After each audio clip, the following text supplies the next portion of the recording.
Assalamualaikum warahmatullahi wabarakatuh. Welcome back to my channel ISTP, tempat kita diskusi dan juga belajar bersama. Di video aku kali ini aku mau membahas soal pretest PPG atau tes seleksi akademik, khususnya untuk PGSD ya. Dimana yang akan aku bahas pada video kali ini yaitu 5 kompetensi pedagogik dan juga 5 kompetensi profesional, khususnya untuk latihan tanggal 25 Maret tahun 2022. Tapi sebelumnya, buat teman-teman yang belum subscribe, silahkan tekan subscribe terlebih dahulu dan juga nyalakan lonceng notifikasinya agar dapat pemberitahuan ketika aku upload video terbaru. Buat teman-teman yang mau gabung di grup Telegram belajar bersama ISTP, khususnya untuk pretest PPG PGSD ya teman-teman. Teman-teman bakal dapat fasilitas latihan soal setiap hari di grup Telegram. Ada video pembahasannya, ada rekap soal PDF dan juga 3 paket tryout, di mana masing-masing tryout itu terdiri dari 100 soal. Biayanya juga murah banget, cuma 35.000 aja teman-teman dapat fasilitas tersebut dan gabung di grup Telegramnya ISTP. Untuk informasi lebih lengkapnya teman-teman bisa cek di kolom deskripsi aku. Soal yang pertama, pernyataan berikut yang menjelaskan makna istilah kognitif adalah A. Kemampuan berkomunikasi, B. Kemampuan untuk memecahkan masalah, C. Kemampuan berinteraksi, atau D. Kemampuan untuk mengintegrasikan diri. Kata kuncinya adalah kognitif, maka jawabannya adalah opsi yang B. Kemampuan untuk memecahkan masalah. Soal nomor 2, perkembangan kognitif merupakan salah satu aspek yang sangat penting dalam perkembangan peserta didik. Faktor utama yang mempengaruhi perkembangan kognitif anak adalah A. Inspirasi, B. Budaya, C. Inspirasi, atau D. Pengasuhan dan lingkungan. Jawaban yang tepat adalah opsi D. Pengasuhan dan lingkungan. Soal nomor 3, menggunakan potongan sapu lidi, kelereng, globe, gambar-gambar yang menyangkut pembelajaran IPA serta IPS sebagai media adalah sesuai dengan tahapan perkembangan berpikir anak yang dikenal sebagai tahapan A. Anak memahami bilangan dan angka tetapi masih terkait dengan objek bersifat konkret atau operasional konkret. B. Pengamatan dan penginderaan yang intensif terhadap lingkungannya atau sensomotor. C. Dominasi pengamatan bersifat egosentris.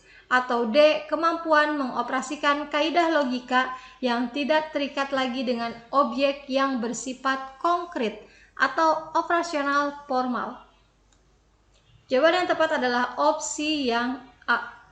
Soal nomor 4, peserta didik telah memiliki moralitas benar-benar diinternalisasikan dan tidak didasarkan pada standar-standar orang lain. Dia mengenal tindakan moral alternatif, menjajaki pilihan-pilihan, dan kemudian memutuskan berdasarkan suatu kode moral pribadi. Hal ini merupakan contoh perilaku moral spiritual pada tahapan A. Penalaran pasca konvensional, B. Penalaran konvensional, C. Penalaran prakonvensional, atau D. Penalaran interkonvensional. Jawaban yang tepat adalah opsi yang A. Penalaran pasca konvensional. Soal nomor 5, individu memandang apa yang diharapkan oleh keluarga, kelompok, masyarakat, dan bangsa, serta setia mendukung aturan sosial, bukan hanya untuk ketenangan tetapi disadari sebagai sesuatu yang berharga. Pernyataan tersebut merupakan tahapan perkembangan moral A. Prakonvensional, B. Konvensional, C. Pasca konvensional, atau D. Interkonvensional. Jawaban yang tepat adalah opsi B. Konvensional. Soal berikutnya untuk kompetensi profesional bidang studi IPS. Manusia berinteraksi dengan yang lainnya. Keterjalinannya membentuk hubungan timbal balik yang saling menguntungkan. Terpenuhi segala kebutuhan adalah bagian dari keterhubungan ini. Keterhubungan ini terjalin atas A. Asas moralitas, B. Asas sosialitas, C. Asas individualitas, D. Asas potensialitas, atau E. Asas humanitas. Jawaban yang tepat adalah opsi B. Asas sosialitas. Soal nomor 2 untuk bidang studi IPS. Kemampuan manusia dalam bersosialisasi.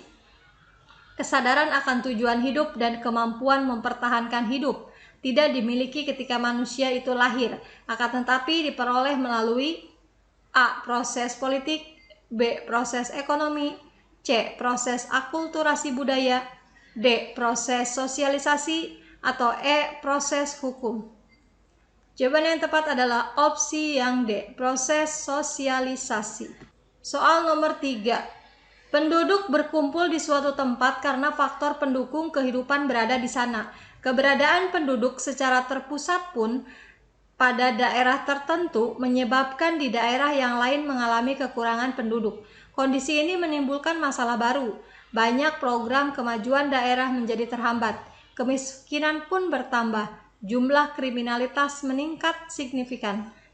Berbagai program terus dikembangkan untuk menangani masalah ini, namun tak kunjung terselesaikan. Penyebab utama kegagalan ini adalah A. Persebaran penduduk tidak merata, B. Tergerusnya sumber daya alam, C. Program tidak tepat sasaran, D. Berkurangnya dana pembangunan, atau E. Berkurangnya sumber daya manusia berkualitas. Jawaban yang tepat adalah opsi yang E. Berkurangnya sumber daya manusia berkualitas. Soal berikutnya. Kebutuhan akan memenuhi sandang, pangan, dan papan menjadi daya dorong kuat bagi setiap orang untuk memilih tempat tinggal. Sebagian besar dari mereka mencari tempat yang dapat memenuhi kebutuhan primer untuk jangka waktu yang lama. Dengan demikian, orang memilih pemukiman didasarkan atas A. Mudah mendapatkan air, B. Dekat dengan lahan-lahan garapan, C. Dekat dengan lapangan pekerjaan, D. Dekat dengan tanah yang subur, atau E. Mudah mendirikan bangunan. Jawaban yang tepat adalah opsi yang B. Dekat dengan lahan-lahan garapan. Kata kuncinya di sini memenuhi kebutuhan primer. Soal yang terakhir.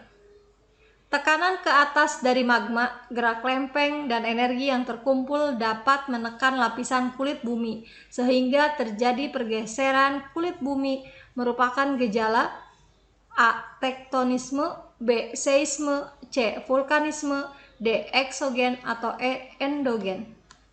Jawaban yang tepat adalah opsi yang B, yaitu seisme. Oke, terima kasih buat teman-teman semuanya yang sudah nonton video ini sampai selesai. Semoga bermanfaat. Salam sehat dan juga semangat. Wassalamualaikum warahmatullahi wabarakatuh. See you di next video.